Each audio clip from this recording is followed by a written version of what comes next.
Young adult Catholics face a lot of challenges today practicing their faith, from dating to college to career and more. We'll talk to a Catholic of this generation to see how they navigate today's world. Hello, I'm Eric Sammons, your host, editor-in-chief of Crisis Magazine.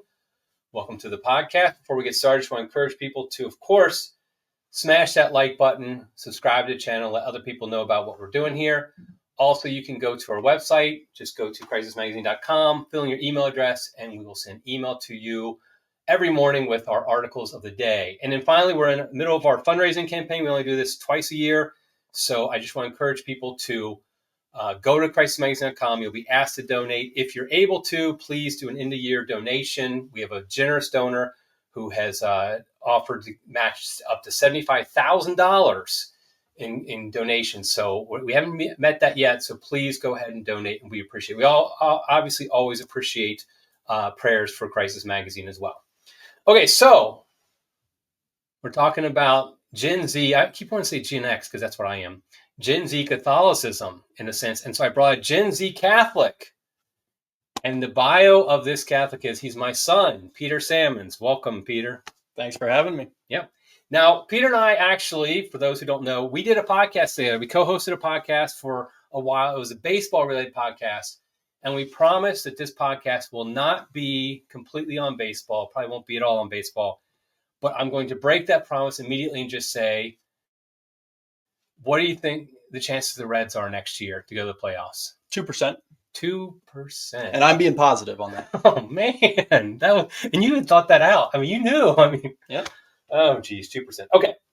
That's not what the podcast is about. So we want to talk about basically Gen Z Catholicism, the challenges of it. And I would just say, what is your general impression of Catholics? I'm talking about now about practicing Catholics of your age, of your generation, how they kind of view the church, how do they practice the faith? Yeah, for sure.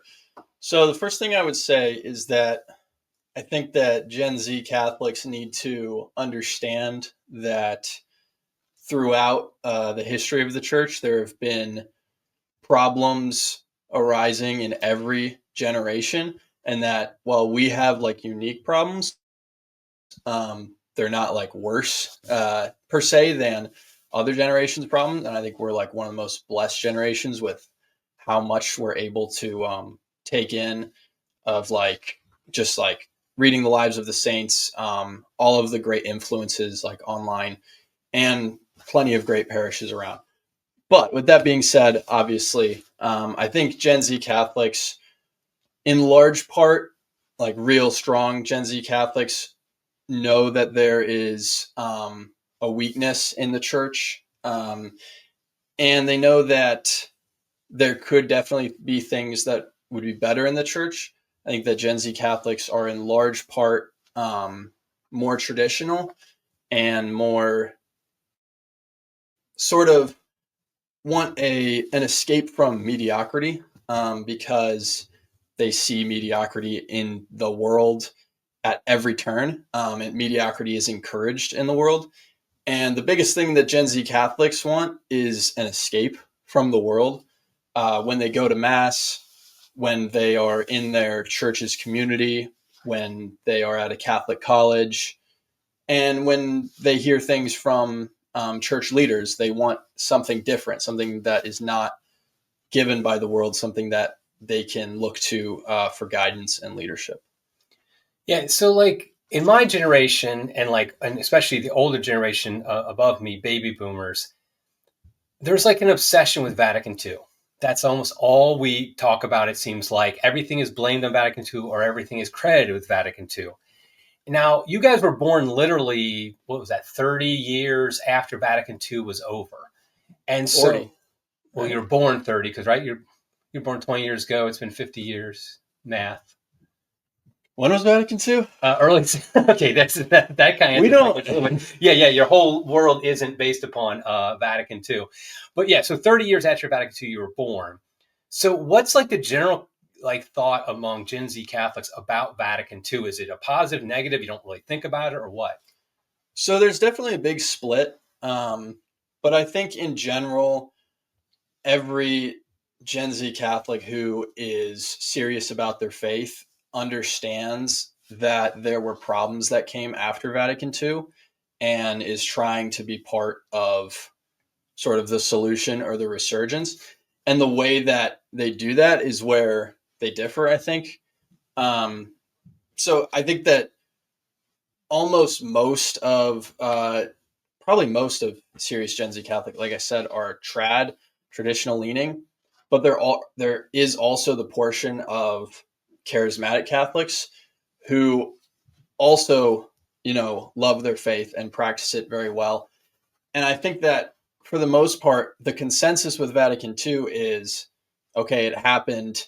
Now, what are we going to do now? What are we going to do to bring up a sort of a new church in this like post Vatican II era, and not just always sort of lament that it happened, but rather try to create something new now. Right. Okay.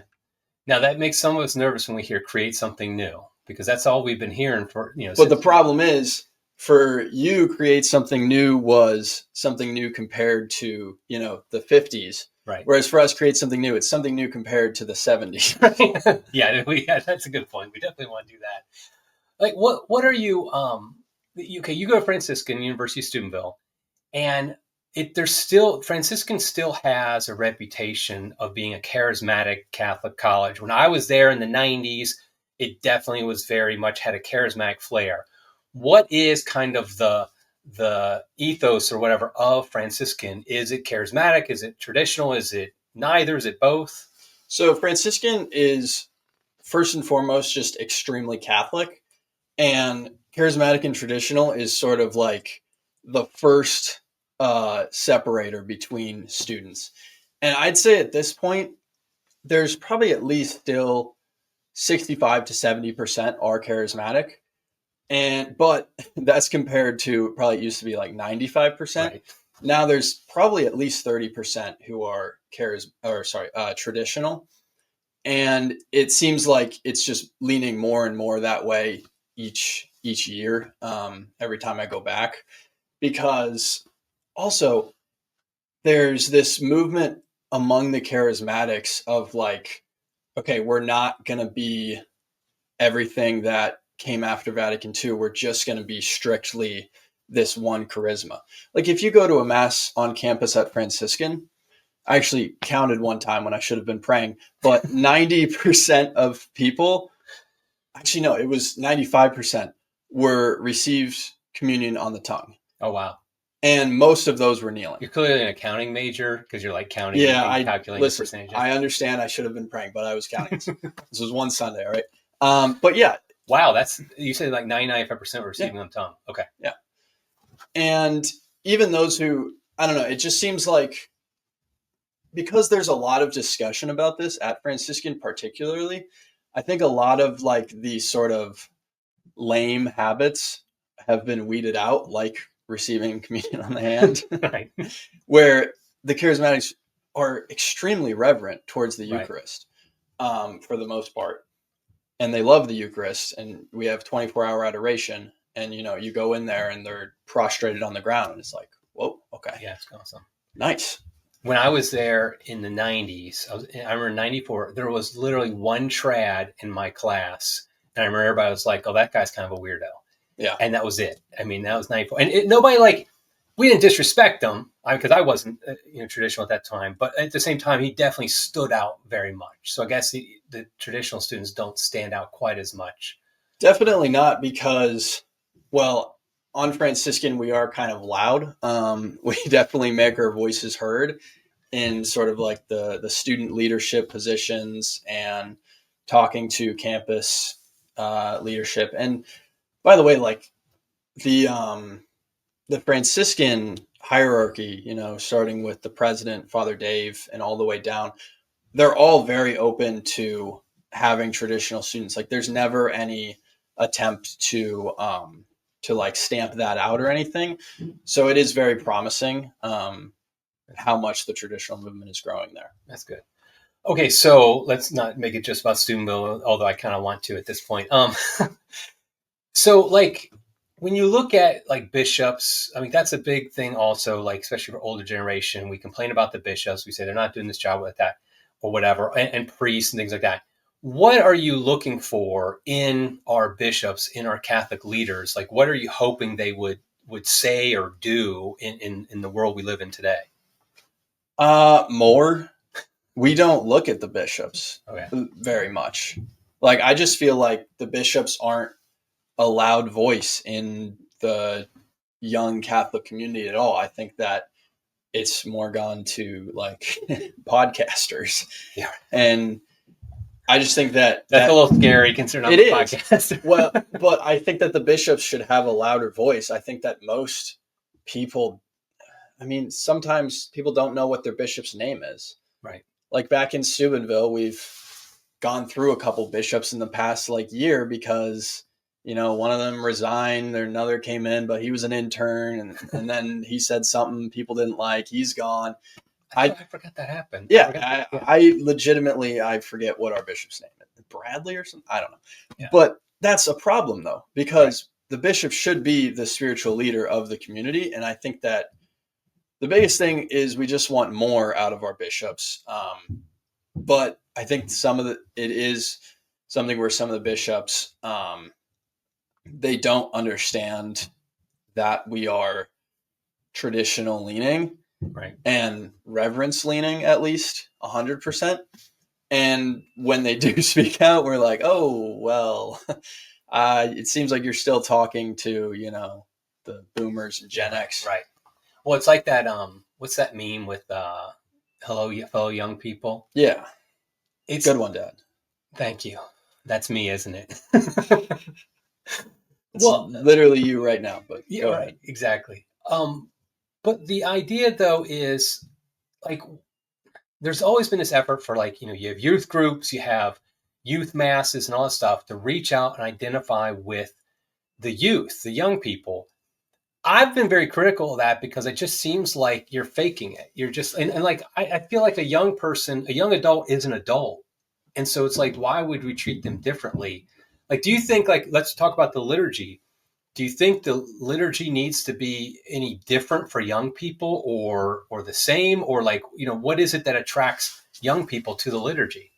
What attracts young people to the liturgy is belief, actual belief, and belief that is shown by actions, not words that are sort of just soft and fall on, you know, ears that don't really want to hear them. So you're not going to attract young people to the liturgy by pretending to be young or pretending to, you know, pander to them. You're going to attract young people to the liturgy by presenting a liturgy that shows belief in what is happening. A young person, if they go to a liturgy that clearly is not centered around the Eucharist, clearly isn't centered around actual belief in the true presence, that's not somewhere they want to be, because then it is just a youth group run by, you know, a 60-year-old. Right. Yeah, I was just at an radio interview this morning. I was talking about this. I feel like the number one thing for young people in particular to attract them is authenticity. Pope John Paul II, the reason he had such a devoted following back in the day is because people knew two things about him. Number one, he 100% believed what he said. I mean, he there was no faking it. I mean, he very much believed, he loved Jesus very much, was very authentic on that. And number two, he very much cared about other people. He cared for young people. He wanted actually to see them be authentically Catholic, to be in a relationship with Jesus Christ. And so that's why, like, in 1993, I went to the World Youth Day, 6 months after I became Catholic. And people were just crazy. I mean, Mom was crying at it, and she wasn't your mom at the point. And we weren't even married yet, but we were dating. And because it was so, like, such an event, and it was because he's authentic, they knew this is a man who cares about me, he believes what he says. And even, I wouldn't, obviously, the million people however went to that. It's not like all the young people agreed with him on abortion or whatever, but they very much, listened to him. We still love him. Yeah, right. Exactly. Yeah, I know. It's like, it's not, that hasn't stopped. I mean, so it's just, I feel like that is the number one thing for pastors, for bishops, is if they're authentic, they show, yes, I very much, I believe in this. Because I feel like too many times they apologize almost, or they tone down, like, oh, we can't say anything about the, gay marriage or the gay stuff or abortion or 100%. because we're like afraid that young people, which a lot of them do reject the church's teaching on this, will reject them.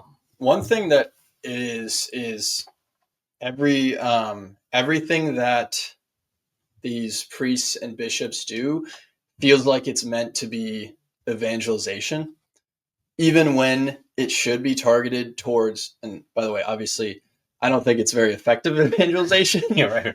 But there should be a targeting towards people who already are Catholic. Right. Especially, in areas where, like Steubenville, where it's like, that there are very strong Catholics present there. You shouldn't, if you're going to them and saying, hey, abortion is bad and gay marriage is bad, but am I allowed to say that? Well, no, obviously we think we know you should say that. You should be assuming that we know that. Right. We don't take us as these people who are, completely inundated by the culture, just thinking all of these liberal things just because we're young. Like, I think that there should be a targeting towards young Catholics who actually are serious about their faith, and not just a constant sort of trying to evangelize us when we're already here. Right. Yeah, it makes sense because the way evangelization happens is typically peer-to-peer. A bishop is not going to bring in a young person directly.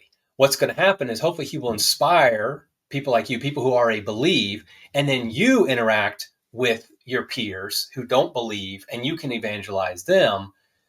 And so it's like when he treats you like, okay, I need to kind of not step on any toes, walk on eggshells in order. Then it's like, well, we're not doing anything. It's not inspiring you. And so then you can't go elsewhere. Now, one of the things that polls are showing about your age group is that the young men your age, are becoming more conservative, but which is a good sign, but young women are becoming more liberal. And I know Steubenville is going to be a little different on this, but like in general, have you seen that like outside of like kind of the Catholic bubble of like this happening? Well, I don't talk to liberal women or any women really besides my fiance.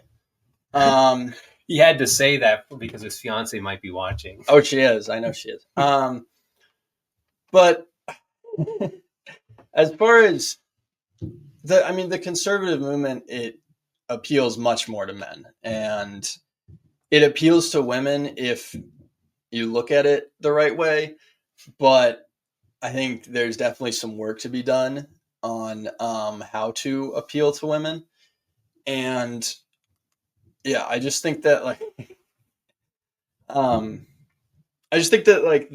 way that we do have to appeal to women in a very different way, because the liberal like appeal to women is from a very emotional standpoint, and the conservatives just don't really know how to do that, which might be a good thing.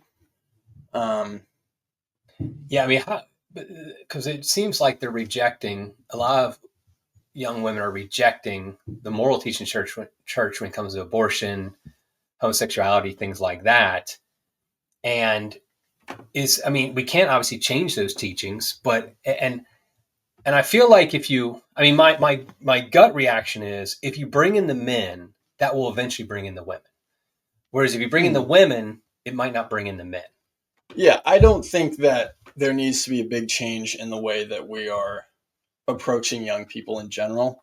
I think the fact that we're getting more men than women, I think that the older that women get, the more likely they are to become more conservative. Right. And the same with men, but especially with women. I just don't think there really needs to be like some sort of pandering to women of like trying to use their tactics of like emotional games with them. I think that's dishonest and sort of degrades them. Right. As like, oh, well, you're not, you're not smart enough to think like us, so we're going to give you this emotional argument. I think it should be the same sort of arguments from reason that you would use with a man, you can use with a woman. Right. Yeah. Now, speaking of like young men being more conservative, I got to bring it up. So I've had made some comments about Nick Fuentes, who is an influencer. For those who don't know who he is, influencer, says he's Catholic, but I've mentioned on the podcast before, but he says some outlandish things about race, about Jews and things like that. And online, it appears that he is extremely popular and people like him. I mean, the whole movement of being based. I mean, that's like the phrase that, like, I remember I had to look it up after people would say I was based when I'd say something online that was just kind of controversial or whatever. But this whole movement to be based, like, it becomes so important that we have to, like, it seems like young people really want to reject the political correctness, the wokeness. And so they go the opposite extreme. Now, I made a statement one time online that I don't think it's as big of a movement as people think. Because when I talk to young men, they don't either know who he is or they're not a fan of his. But am I wrong? I mean, in your circles at least, is he like a big deal, or people like that who like love to say like really basically racist and anti-Semitic things, actually racist and anti-Semitic things? Like, is that like a big thing with young men?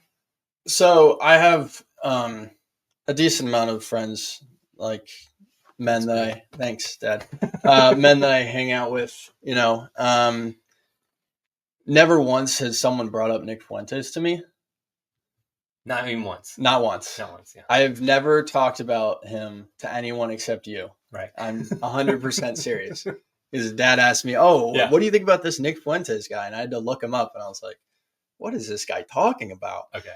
So I think that his influence is greatly over exaggerated, especially I think that he's someone who would appeal to a young man who is like more sort of alone against, not in a good Catholic community, maybe, has a 9-to-5, goes to work every day at a liberal place, just feels super trapped and sees him and he's like, yes, finally someone who's young, who he agrees with me on most things. Okay, maybe he's a little crazy, but at least he agrees with me on these things.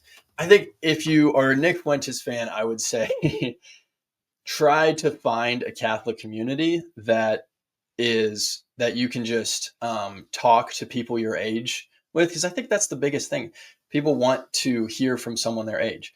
Well, you can hear from people your age just who aren't influencers. You can hear from them just in person. I have the best conversations I have are, with just people who are my age at school, and we talk about everything. Like we talk a bunch about just like random theology questions that are really silly. Like which sin is worse, using contraception or cheating on your wife. And it's like, why are we talking about this? But that was a 6-hour conversation. That's what college is for. Right. But was it really a 6-hour conversation you guys had? Oh yeah. And then continued like on and off for the next couple of days. What was the general consensus? Cheating on your wife or using contraception with your wife? Which one kind of won as the worst sin? So in general, I think it was like 70-30. Cheating on your wife is worse. Okay. But there were good arguments. I will give the other side that. Because both are awful. I mean, Right. Both are, you're not going to the good place. Right. But anyway, back to, this Nick Fuentes guy. I think that people are just some people are just at a loss for any sort of companionship, people who are the same age as them, who think the same things as them. So they see someone who is, has a big following and says some things that they really connect with. The same thing happened with Andrew Tate. Right. He said a couple things that people were like, wow, yeah, that's really true. Men should be strong. Men should work out. And then he started like, and then, I pimp women all the time. And everyone's like, whoa, okay, that's a little much. Yeah, right. All the Catholics, at least. Yeah, right. So I think, with these guys, they're flash in the pans. I think, like Michael Knowles said this, with these influencers who are always saying things, really inflammatory things to get famous, it's always a quick thing, and then everyone just kind of forgets about them because they don't have anything to really contribute. Right. I think it's going to be it's probably the same thing with someone like that. I do notice it's true though. Like, okay, we were trained from a very early age that there's certain topics you can't talk about. There's certain words you can't say. And it seems like that's one thing that your generation, I think more healthily, just says, oh, forget that. We're not going to do that. Because, like, for example, you can't, like, the best example for my generation is you can never criticize Israel. Because if you do, you're anti Semitic, you hate Jews, you're Hitler. And so, like, literally nobody could ever talk about it. And now, fortunately, and I think a lot of this has been driven by younger people, there is like, no, wait a second. Israel is just another country like any other. We can criticize if we want to. It doesn't make us Hitler if we do. And do you think that, have you seen that? Like, I mean, honestly, I've seen that with you. Like, you will say things to me that I would be like, oh, wait a minute, I thought we're not allowed to talk about that, in the past. Nothing un-Catholic. But is that kind of the general sense among most people, young people, like, we're not going to have these dumb rules that we can't talk about certain things? I think when a society sets up so many rules of things that you can't talk about, and there's so many taboo topics where it's like you can't dislike any of these things, I think once you're on the other side of that, you're just like, well, screw this. I'm going to do everything they don't want me to do. Right. Which is a very young Yeah, right. Yeah, because I mean, like, it's just amazing. You can't talk about like the role of women in a family. Staying at home, things like that. You can't talk about Black culture. You can't talk about Israel. You can't. I mean, there's just so many things that you're just not even allowed to say. Well, wait a second. Can we have a conversation about this? Which I think that's actually a very healthy thing that's happening there. Now, another thing I want to talk about with young people is your entire life has been lived on the internet. Like, I grew up my first 30 years, I mean, I technically started working for an internet company. I'm part of the problem in 97. So I was 27. Yeah. Almost the first 30 years of my life though. I mean, there was no email. There was no cell phones. There was no texting, websites, stuff like that. But like, you've never experienced a world without that. How do you think, like, how big a deal is social media? Like, I'm actually surprised how little social media you're including, and like, same with my other kids. They're not that much, but like, it seems like young people are on all the time. Is that true? Is it generally true that, like, and I'm asking this particularly in view of like the church reaching young people, how much do we really need to be on social media and how much of it's just kind of fake? Okay. So young people as a whole, like Catholic, mostly non-Catholics, are on social media just as much as you think they are, and probably way more. Okay. Now, Catholics, real strong Catholics, have this natural sort of cycle where we got into social media and we were like, okay, like, what is this? Probably when we were stupid in high school, we got on it a bunch, or, first year of college or whatever. And then there's this natural, if you go to college especially, you are hanging out with a group of people and doing things with them, talking with them, and you realize, wow, this is 100 times better than anything I could ever find on social media. The laugh that I get on this stupid video on YouTube is nothing close to like the joy that you can experience just with friends. And there's this huge movement among young Catholics, of just like, all right, just forget it. We're getting off all of it because it's addicting. All of my friends, we always talk about like, all right, we are, we're limiting our social media time to this. So I would say, as far as like appealing to young Catholics, I don't know if getting on social media is going to be the best way to do that, because if we're on social media, we probably shouldn't be that much.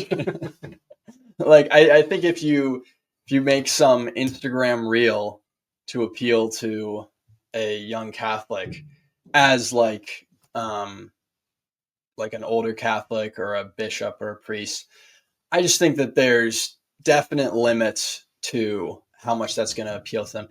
And I think there is a distinction to be made between like the doom scrolling and the podcasts and longer videos and articles, stuff like that.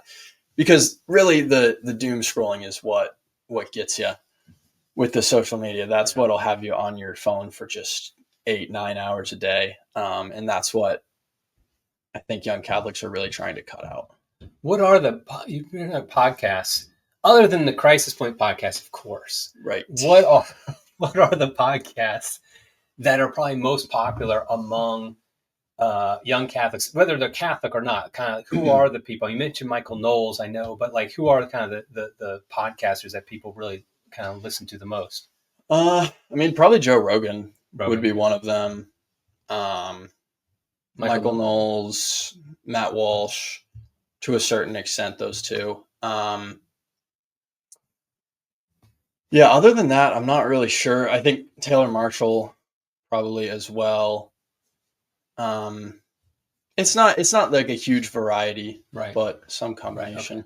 Right, okay. But podcasts are pretty, like, most people are listening to podcasts, like younger people. A decent amount, yeah. Definitely. Because I know people.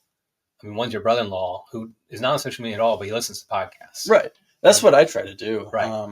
For the most part, I'll go through I'll be like, okay, this month, no social media at all, but still have podcasts, especially because you can get podcasts on Spotify, right.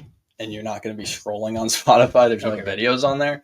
So it is easy to just only go to that. Right. Okay.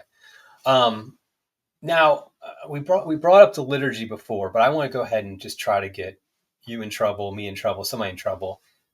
Like the whole Novus Ordo versus traditional Latin Mass debate and discussion.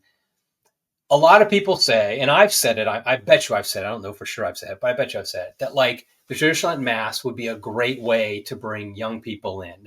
In fact, if you look at your typical TLM community, it tends to be younger people in their 20s, 30s, young adults who are not married yet or just got married, just started having kids.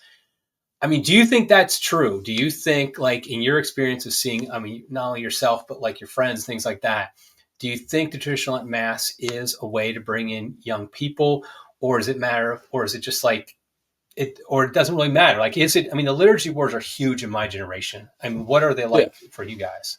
They're pretty big. And I think that the biggest way to bring in young people is, I think that that's something that the younger generation really respects and cares about. And I think that obviously we both know that the average TLM is a lot more reverent.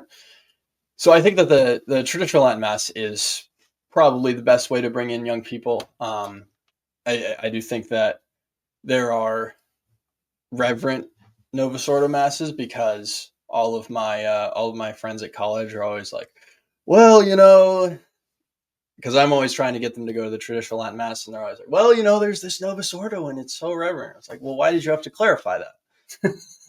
Yeah, right. I just said it was a traditional Latin Mass. I didn't even have to say it was reverent. Yeah, right, exactly. So, and there's in Steubenville, there's just the one TLM a week, right, on Sunday. So there's one traditional Latin Mass on Sunday in Steubenville, and then there is one over in Pittsburgh. Oh, right. That a good amount of people go to. Right, Institute. It's an Institute Christ the King parish, right? Mm-hmm. I think so. And I think that also kind of ties in what we were saying about young women versus young men being more conservative. Like I found, like at our TLM parish, of the young people, there's a surprising number of young men, and of single young adults, like way more than you. Like back in the day, sound like the old man I am.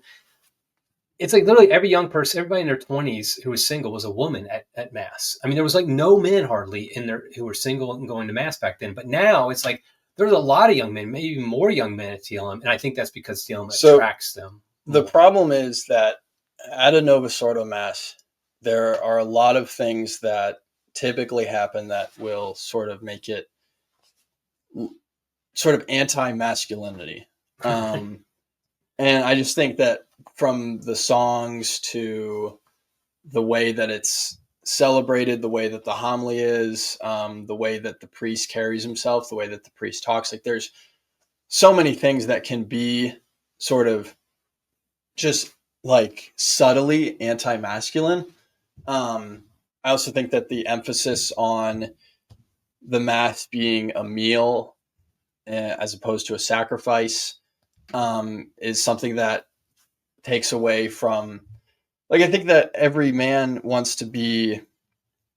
Catholic man wants to be sort of a soldier for Christ and to kneel before him as his soldier. And I just think that that is kind of missing at the Novus Ordo. There's not that appeal for a man. Right. Yeah. I mean, I think that's a great point about the whole meal versus sacrifice. I hadn't thought of before, but men are attracted to calls for sacrifice. And a woman is going to be attracted to, like, let's have a meal. And that's not demeaning either one, because God made us like this. It's not that we're saying one is men are better than women or anything like that, but that we're very different. I've told the story before, and I'm going to tell it again here, and I hope it's actually true, because if you correct me, I'm going to feel bad, since I've told it numerous times. When we were at our Novus Ordo parish growing up, and you were going there and everything, you never once expressed any interest in being an altar server. And the parish we went to had boys and girls as altar servers. We then moved and started going to, and we moved right after your first communion, and we started going to TLM parish, the fraternity parish, and literally, like, within you seem mesmerized by watching the altar boys and their kind of militaristic way they do things at TLM. And then all of a sudden you wanted to be an altar boy. And I just always thought that was like very telling, that all of a sudden got you interested when you saw a TLM. You had very little interest before that. Is that a true story? That is a true story. Okay. And of course, as many people know, if you look up altar boy on Google, I am the second picture. You're second? I thought you were first. Somebody got me. Oh, man. Yeah. I wrote an article about altar boys on my personal blog years ago, and I had a picture of Peter. No. Don't say that part. Oh. No, just the fact that I was an altar boy made me go up the ranks. Yes, that's what it was. It must have been. That's not. I didn't know you got bumped to second, though, because I know you were first for a while. I was. That was my fun fact when I went to college. If you search on altar boy in Google Images, the first image is. And in fact, there was some video you sent me about altar boys, and one of them was you, because you're going to find it. Mm-hmm. I think Taylor Marshall had some video he created, and he had a picture of you in there and didn't know it was you when he did it. So there we go. He is the exemplar of altar boys. Not you retired though. You retired. I am retired. Yeah. Yeah. I mean, that was a sad day for us, but understandable. Okay, so now what I want to bring up is the topic of dating. Boy. Yeah, and so I have heard from many people of complaints about the dating scene among Catholics. I'm not talking, like, we all know that the dating scene among, like, pagans of your age is just a disaster. But it was a disaster in my day too, because it's paganism. But, like, there's this real belief that, like, you'll hear young women say, Catholic women, like, I can't find any good Catholic men. And you'll sometimes hear Catholic men saying the same thing, young men. And so, like, I mean, you're going to give the man's perspective. We should have had your fiance come on, and, she could give the women. You still should. She wants to be on. So. Okay, maybe one day, Faith, I'll get you on. But basically, though, kind of, what's the dating scene, for example, at Franciscan University? Yeah, so one of the, I think that the biggest thing is that young men and young women at Franciscan especially, they do want to get married. That's just a fact. Married. So you'd think that, that would work out. Right. But I think the biggest problem is that the men do not pursue enough. And I think that they are afraid to pursue. And, like, I'll see just a guy, like a friend of mine, and he likes a girl a lot, and he finds out that she likes him back, and he's like, wow, maybe this will work out. Like, and that's just, maybe God will make it happen. Oh, geez. Fellas, what are we doing? Exactly. What are we doing? Go after her.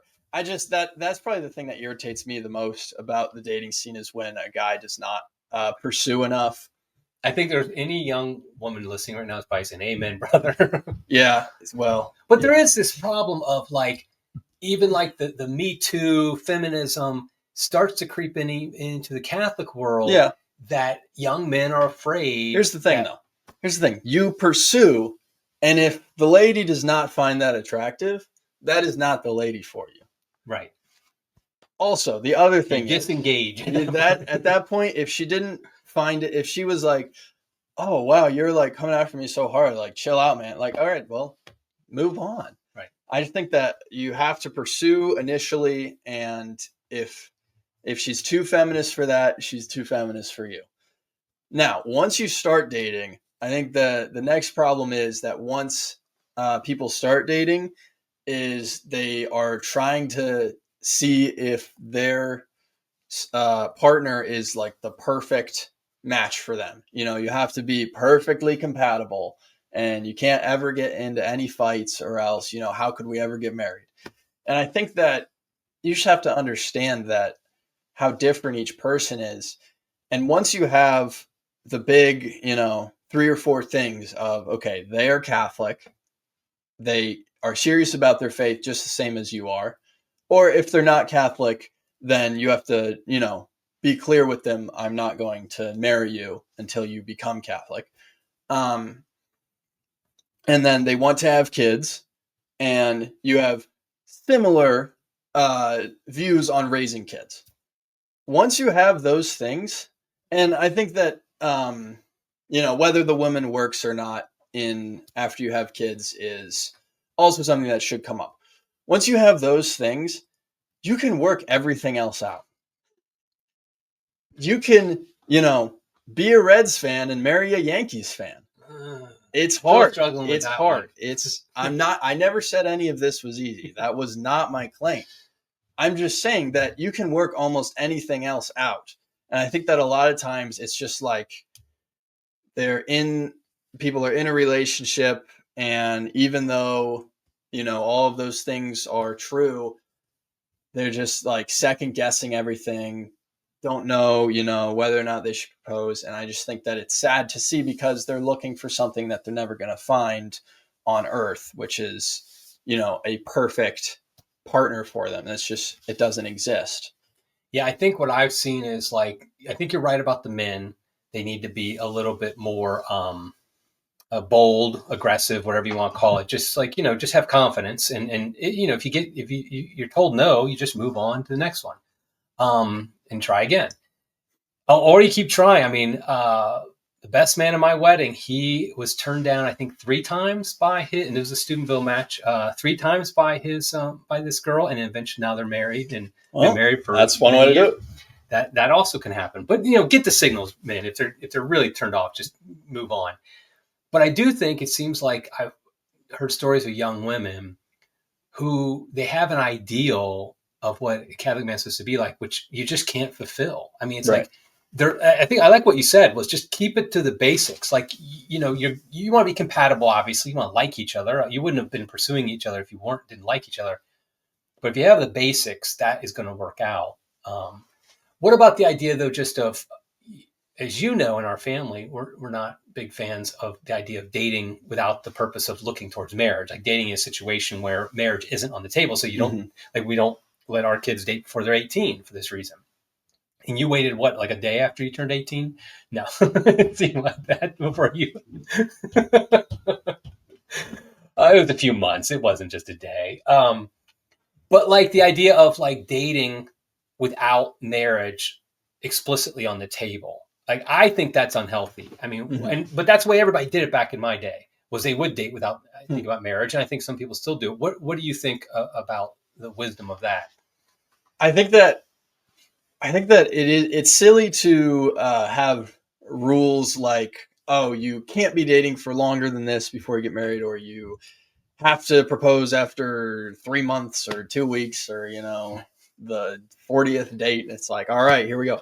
But I think that the biggest thing is there need to be discussions between the two people. I think you can't just be going into your second or third year of dating and be like, well, we haven't really talked about marriage, you know, but one day I'll muster up the courage and see if that's going to happen. But yeah, I think that having a purpose and having the goal of marriage in mind, like, for example, when you start dating a person, I think that there should be a thought in your head of, if this were to work out, this is when we'd probably get married. As opposed to if you are, let's say you're out of college, you both have jobs and you start dating them. If there's not even a thought of that in your head, or if you bring that up to them and they are very like, oh, what are you, like, come on, we just started dating. Like, it's only been 3 months. Why are you talking about that? Like, that's kind of to use the term, it's kind of a red flag. To not even be thinking about marriage, because if you really love someone, then you are immediately thinking about marriage. Right. If they aren't thinking about marriage at all with you, if they're offended that you even brought up marriage, even if it's only like a couple months in, then I don't know if that's a good idea. That might not be working out. No. Okay, so the last topic I want to talk about is college. Now, you're about to finish college. You went to France. You're going to Franciscan, as we already said. But like in my day, everybody felt like they had to go to college. That was just required almost.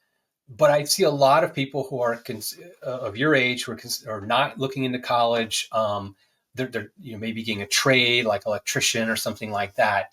What do you think is the value? First of all, let me just ask: what do you think was the value of college, going to college for you? Yeah, so I went to college to be able to have a degree so I could get a job and to find a wife. Check.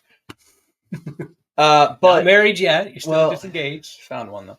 Yes, but the thing is, I think that there is the reason that people are starting to be like, I don't need to go to college, is because college is viewed now as just a piece of paper that will help you get a job.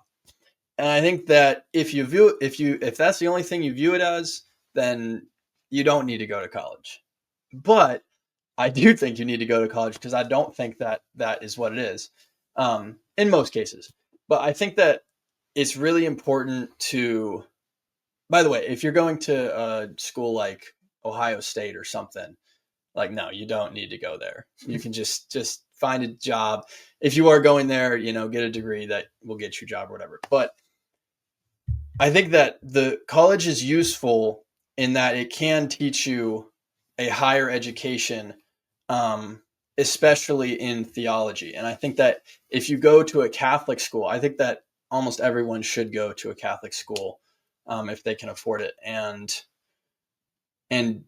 take a lot of theology classes. Like, for example, I have a good friend who is a criminal justice major, but like every class that he's taken outside of his major has been a theology class. And he has, he's taken as many classes, has as much knowledge as most of like the theology majors at my school. So I think that's a really good example of like, maybe going to college and getting a theology degree might not be the best idea, unless you're really serious about being a theology teacher. But I think that it is a really good idea to go to college to get learn more about theology, develop this liberal arts understanding, history, philosophy, etc. Because I think that you are really missing out if you only do trade school and don't have any of that education. And I know that Dad has actually not heard this opinion from me before. This is a new opinion, so he's getting pretty shocked. No, just like what I said. But I do think it's really important to get that higher education. And I think there is like a path that you could do where you go to trade school and then you learn those things, the St. Paul Center has classes, stuff like that. Well, of course, the College of St. Joseph there in Steubenville. Yeah. They're just getting started. I interviewed Jacob a while back, who founded that, and they're a trade school, but they have the theology and philosophy courses as well. Right. So, I mean, hope that might be something as well for people who are more into that. So That's interesting. And I think like it's interesting for my perspective as a parent, like the first 4 of our kids, have all gone to college. And 3 of them met their spouses at college, and they're all great. And so I think that is, that's obviously something that we value a lot, but I do wonder sometimes though, at the cost of it, if you're really getting, and I think what you're saying, like these other colleges, like going to Ohio State or going to some, college, a bad Catholic college and spend a lot of money, that just seems to be a complete waste of money. Yeah, don't do that. But I think if you go to, Franciscan, Belmont Abbey, from what I've heard, Christendom, I don't like Christendom because I'm from Franciscan, but, they're better than 99% of schools. Yeah, Benedictine. Yeah. I think it is worth it. And I think sometimes people need to sort of chill out about the money. Honestly, like if you're $30,000 in debt,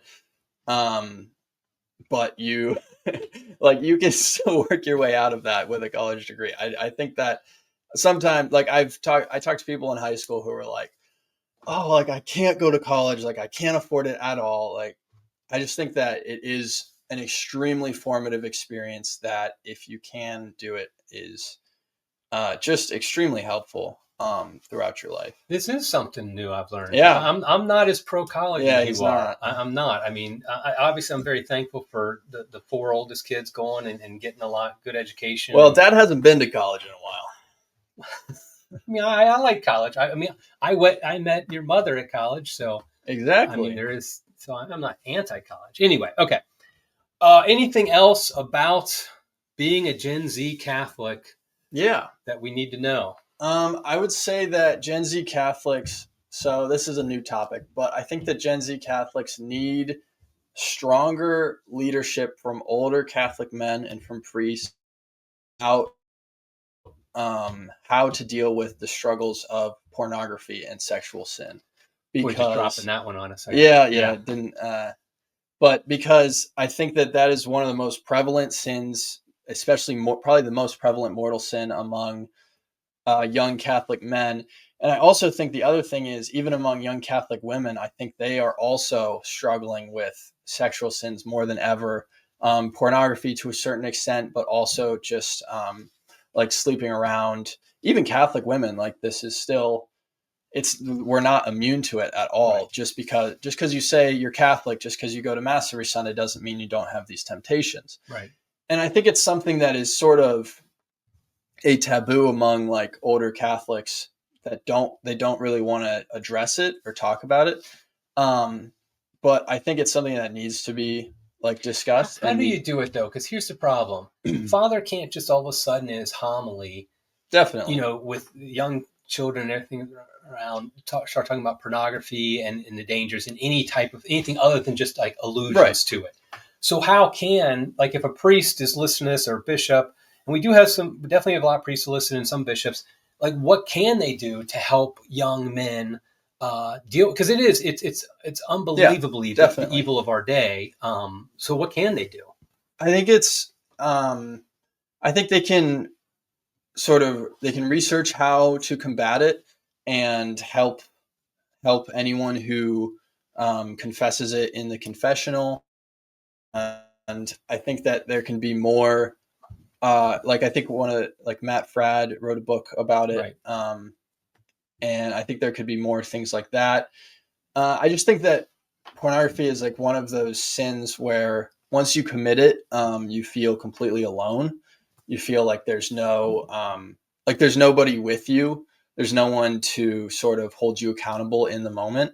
So I think that I don't think that it should be necessarily preached from the pulpit just for prudential reasons, but I do think that there could be more things on college campuses, especially where everyone is, of age, right. And also more stuff in the Catholic sort of the traditional Catholic world. Right. About it. If you have a men's group, you can obviously address it there more explicitly. So it is a real struggle. And I think we have to, definitely be praying for young men who are, because the fact is it's everywhere. I mean, the problem is. And also young women, because they're afflicted by pornography as well. And they're also, they're afflicted because there's more young women than you would think who are watching pornography, but there's also, the way that men look at young women after they watch pornography makes young women want to wear more immodest clothes. It makes them feel like they have to do that to garner any attention from men. It objectifies women that's the biggest problem. And so men begin to look at women in a degrading way. Even good Catholic men, you might look at, and they have expectations that are unrealistic, and just, it's a pervasive sin that's such a scourge. Did you hear that? I think next month, Pornhub is blocked in Florida, or illegal, something like that. Florida, Nice. they passed something. So I know some other states have done that, but they're doing things to try to shut that down, which is great. So, well, that's good. I'm glad you brought that up, and I do think that priests and bishops and even Catholic leaders, men, really should be doing what they can to address that. But that's the thing. That's why it's a great sin from Satan's point of view. It's you can't talk about it from the pulpit that explicitly. But I think even giving advice in the confessional, being able to know kind of what to say, obviously, because if you're in the confessional and you confess that, you confess, I watched pornography and I was rude to my sister, and then the priest is like, well, don't be rude to your sister anyway. 3 Hail Marys and say your act of contrition. Right. That's just demoralizing, because you feel like, wow, well, like, he didn't even know what to say to me. He didn't. I'm just alone in this. Yeah. And I think that's. I'm glad you brought it up, because young men, and it afflicts all ages men, but young men need to know that it's a struggle for everybody, and it's something that everybody has to fight. And my advice has always been, I remember I told you this from time you were very, very young. You had no idea why I was saying this. I always said, but just like, always go to confession regularly. Just go to confession a lot, because the Lord, He forgives. And we all fall down, but the most important thing is that we get back up, and going to confession is getting back up. So just that's the most important thing, of course, above all. So, okay. Anything else like heavy you want to drop on me there at the, as we're wrapping up? Well, this is pretty heavy. The Reds have no chance next year. So you said they had 2% chance. During this talk, I sort of, since my mind was opened up so intellectually, I realized they have no chance. I'm still giving them the 2% chance. Go Reds. So, okay. Well, thanks everybody for joining us. I really appreciate it. Until next time, everybody, God love you.